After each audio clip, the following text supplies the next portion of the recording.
Hey, fourth graders, I'm Miss Reed. I teach fourth grade at Citizenship Academy here in Syracuse. Today we are on personal narratives, our first unit and lesson 2. Our objectives or goals for today are to cite evidence from the text to describe character traits, describe the main point of a good lie, that's the title of the story we'll read today, and write an opinion paragraph describing what makes a good friend. So, our focus today is going to be on character traits. This is definitely a review for you. A character trait is a word that's used to describe a character. So in order to figure out what a character is like, you pay close attention to what they say, what they do, or what they're feeling in a text. So examples of character traits are brave. Look at brave, hardworking, adventurous, careful, mean, kind, respectful, clever. Those are all different types of character traits. So, and as the little girl saying in the picture, just like I said, pay close attention to what the characters do and what they say. And that is how they will let you know exactly what they are. So, we're going to read a good lie. The main character in this story's name is Lily. And we're going to pay close attention to what Lily says and does in the story to show us what she's like as a person. And we'll use character traits to describe her. So you're actually going to be read this story by another teacher who teaches just down the road from us at another Saney school. But she's going to read this story for you. And I will pop back on when she is done. Hi, fourth graders. This is lesson 2, and we are going to learn about character traits. So to start, let's go over our vocab. So illegal is an adjective, and that means against the law. Confiscated is to take away. Beneficiary is a person who receives a benefit or advantage, so it's good for them. Paralyzed is an adjective, and it's unable to move.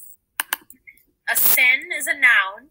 A violation of a moral principle, so something bad, something against a rule. And then a character trait is an adjective that describes a character. All right, so we are going to be reading a story called A Good Lie by Laurel Snyder. Laurel Snyder is a poet and a writer. She has written 5 novels for children, 6 picture books, and 2 collections of poetry. Lying is generally a bad idea. Most lies are sneaky and selfish, and some lies are even illegal. Maybe you know this because you've been lied to, and it hurts your feelings. Maybe you know this because your parents have grounded you, or yelled at you, or confiscated your favorite video game when you've lied in the past. If that is the case, I really hope you've learned your lesson. Yes, lying is a terrible idea most of the time. However, some lies are gifts. Some lies are made out of kindness. I was once the beneficiary of a very special lie, and it changed my life. I was 8, and I had a new best friend. We'll call her Lily. Lily was having a slumber party at her house. And because I was her brand new, very best friend, she and I were supposed to share the plaid pull-out sofa while all the other girls slept on the floor around us in their sleeping bags. I felt extremely special. It was a great party because it was almost Halloween. We told ghost stories in the dark with flashlights. We ate candy and popcorn as we watched a spooky movie. At last, we fell asleep. Then, got a little image there. Then, in the middle of the night, I woke up paralyzed with shame and fear. Horror of horrors, I had wet the bed. What would you have done in my shoes? At first, I simply lay there in the darkness with my cold pee drying sticky on my legs. I listened to all the other girls snoring and breathing and worried about what would happen when Lily woke up. Would she stop being my best friend? Would she tease me? Would she have her mom call my mom and send me home right away? Surely all the other girls would laugh. Probably I would never be invited.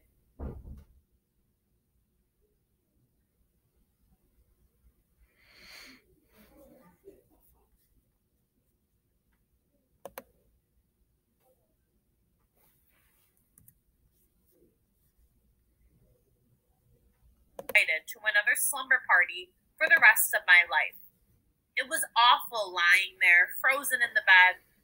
But finally, my nightgown was soaked all the way through, and I couldn't stand the waiting anymore. I tapped Lily on the shoulder. Lily, I whispered in the darkness, I peed myself. I'm sorry. I thought I might cry. Lily just stared at me. Oh, she said. She was quiet for a minute. She looked like she was thinking things over. I waited, terrified, but that was when Lily told her wonderful lie. The amazing lie that would change my life and make me love Lily until the day I die. You know what? She said. Me too. I peed myself too. Then she smiled. What? I asked. I was so confused.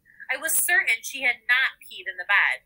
Her side was dry. I knew it was dry because I'd sort of been trying to creep over onto it to get out of my own wet spot. What do you mean? Lily nodded her head. Yes, she insisted. I did. I peed in the bed. 2. I'll go get my mom. She'll take care of the mess. Then Lily got out of bed and walked up the stairs. I followed her and watched as she woke up her parents and told them we had both peed in the sofa bed. They seemed surprised, but they didn't get mad. Lily's mom found us both clean pajamas and then came down to the basement with us to change the sheets. Some of the girls woke up, but incredibly, no one laughed at us. Not even Sandy, the meanest girl in our class. I peed the bed, said Lily with a laugh. She made a silly face and everyone laughed along with her. Lily didn't act like peeing in the bed was a big deal, so nobody else acted like it was a big deal. Everyone went back to sleep and nobody even mentioned it in the morning. We all just ate yummy pancakes and went home with our goodie bags. Now I ask you, was Lily's lie a bad thing? A sin? I certainly don't think so. I think it was a gift. It changed me and it made me a better person. From that day forward, I tried really hard to be a better friend. I tried to be kinder and more generous. I tried not to laugh at people so much. I tried to grow. Lily had shown a kind of strength I'd never seen before in another kid, and I wanted to be just like her. Though I must confess there was one thing I couldn't fix about myself.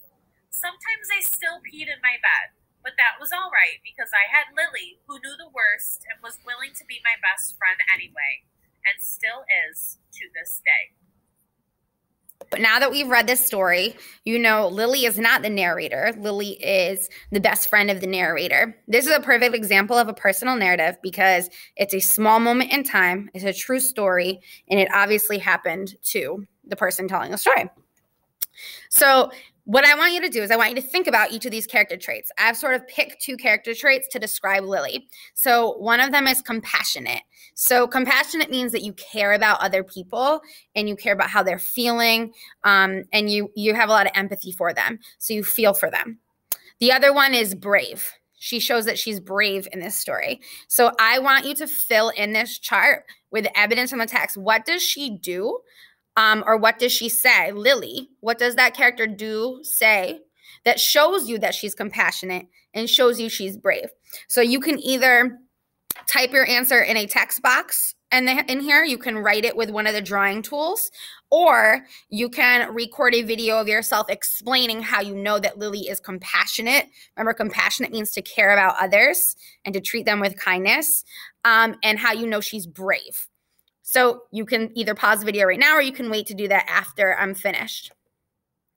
After that, what you're going to do next is you are going to write a 4-sentence paragraph. So remember, we did 4-sentence paragraph review yesterday. And you're going to talk about what makes a good friend, what you think makes a good friend. So in this story, A Good Lie, Lily is obviously a good friend to our narrator, right? She says she's her best friend. She was such a good friend to her. So I want you to think about, what do you think makes a good friend?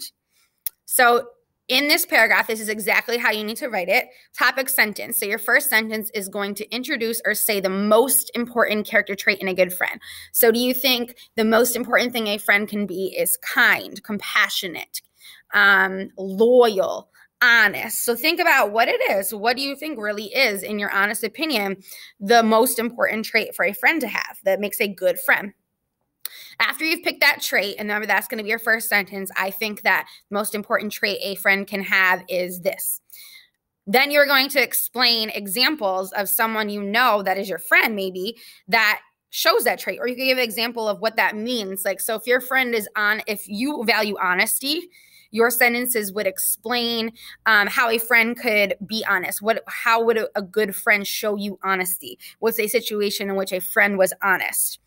And then your last sentence, your fourth sentence, is going to sum up why you think it is the most important character trait for a good friend. So you have 4 sentences to write.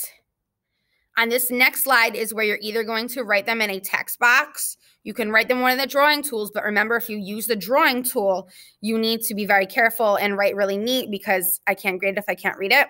Or you could record a video. Remember that your video has to be the same length that your writing would be. So I just said that you need to write 4 sentences. So remember, if you're doing a video and telling me you're writing, essentially, it needs to be the same exact content that you would be writing with. All right, and after you do that, I need you to record yourself answering these questions. So you're just going to do a video. What's a character trait? You're going to answer that question. What character trait did you choose for a good friend? And what character trait would you use to describe yourself? So I'm looking forward to seeing what you write. And I'm looking forward to see your videos about what you say.